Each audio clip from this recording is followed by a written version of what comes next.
So when you open up a trading platform, there's a huge amount of information that you can use to analyze the markets. So the first mistake clients make is that they don't have a trading plan.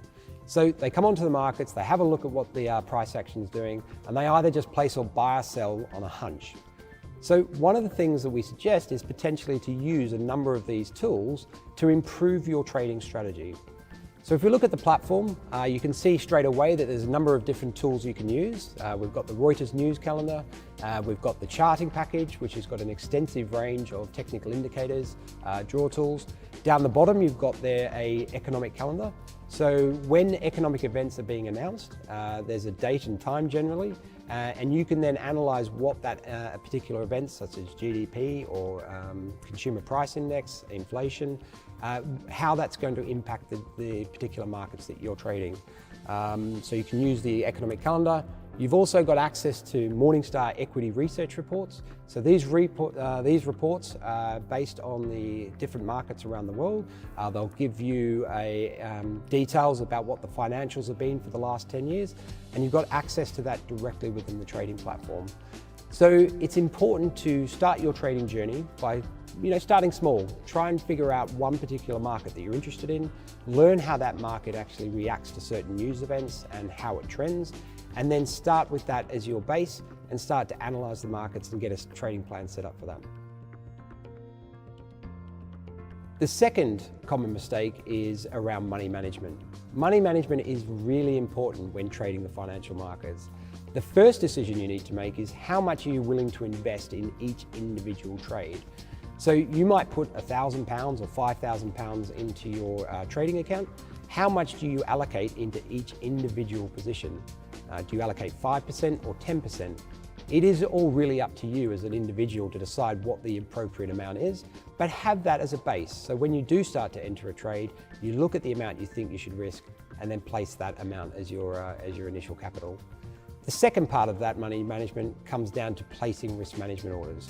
So within any trading platform, you've got access to different tools such as stop losses and take profits that can help you limit your risk, but also take profit when the market reaches a certain value.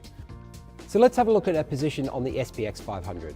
So if we were going to place a trade on this particular product, if we bring up the order ticket, you'll notice that there's a number of tools available to you within that ticket. Firstly, we need to decide how much we want to place. So let's just start off small and we'll do a trade of 1 unit on the SPX 500.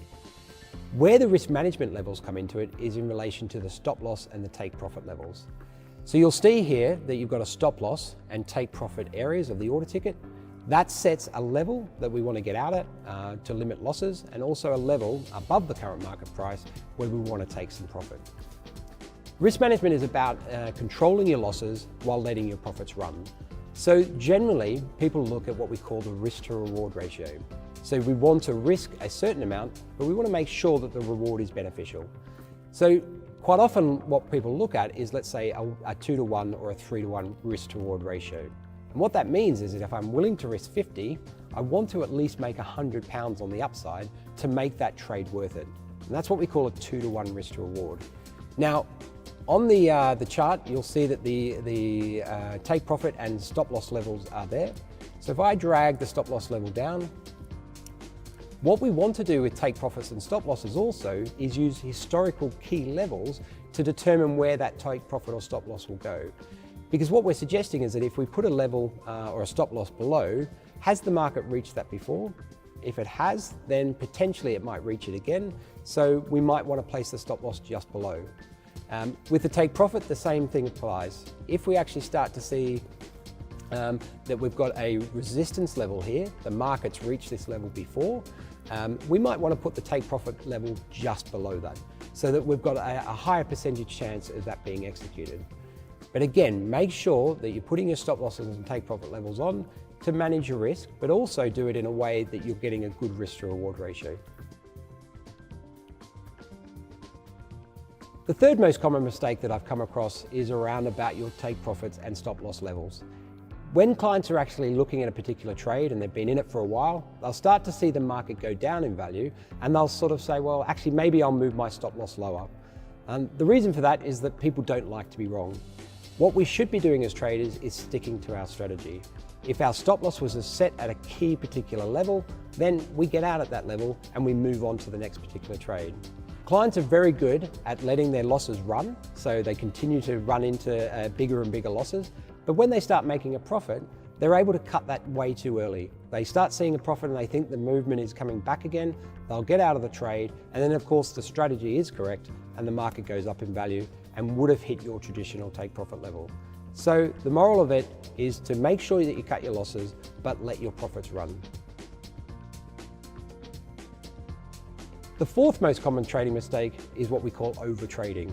It's very easy when you've got markets that are open 24 hours a day to be looking and monitoring the markets and trying to find a trading opportunity.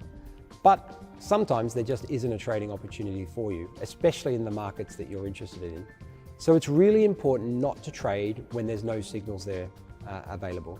So stick with your trading plan, make sure that there's a reason for entering a trade, and only place a trade once there is. Because quite often when you get into a trade purely because of boredom or you just want the excitement of getting a trade, you run the risk of it potentially being a losing trade. So again, have some patience, stick with your strategy, and make sure that you follow through. The fifth most common trading mistake for me is over-leveraging.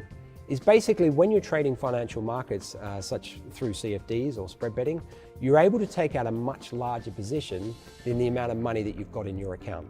So you only have to put in a small amount of your own capital to take out a much larger position. So it's tempting to get into a trade that's much bigger than what you can afford. So again, when you first start trading, start out small. You can trade a number of different products with a fractional amount. So instead of doing 1 unit, you could potentially do 0.1 unit, for example. If you have a look at, for example, on the US 30, so if we bring up the order ticket, you can see here if you put in the units value, you can actually lower it to the 0.1 unit value. Here, we only have to put up £105 worth of margin, but we're actually taking out a £2,100 position. So again, start off small, get familiar with the markets, and then as you become successful, then you can start ramping up your trading. So that's the 5 most common trading mistakes. Make sure that you start with a trading plan, manage your risk management, so setting those stop losses and take profits, making sure you realize how much money you should invest in each individual trade. Don't get bored and overtrade. Make sure that there's a reason for getting into that particular trade. And make sure that you learn about the markets that you're trading. Make sure you understand what it is that actually affects that market, whether or not it's an economic event, whether or not it's financial statements coming out for particular companies. Really understand that market and know when it potentially could move. And also start to use some of the charting package. Make sure you try and look at primary and secondary indicators, such as support and resistance levels, MACDs, RSIs. Find the ones that work best for you, and then start to apply those to your strategy and see how you go.